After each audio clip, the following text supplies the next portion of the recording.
Listín Diario editorial for August 31st of 2022. The ones that never show up. There are no ways to measure the degree of anguish, illusions, or despair that the disappearance of one of their own unleashes in a family.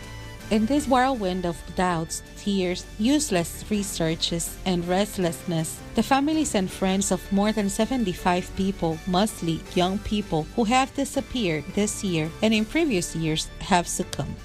In many cases, they never left a trace and have yet not appeared. In others, the most fateful evidence was the discovery of their bodies with the signs of homicide.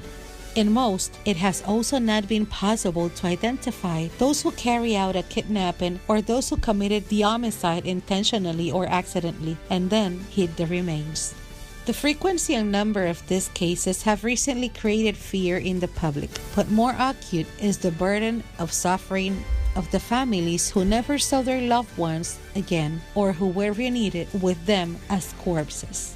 The police say that it is willing to strengthen the department specialized in the investigations of these cases. With a formidable existing technology on biometric tokens, it is possible to store the data that contains the facial characteristics, voice records, and fingerprints of citizens.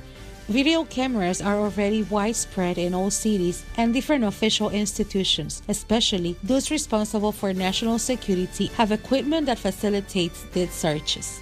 But it is necessary to establish a department with all the law and with the proper team and technologies to achieve more promptness and success in the search for disappeared. For Listín Diario, voiced over and translations by Indira Rodriguez.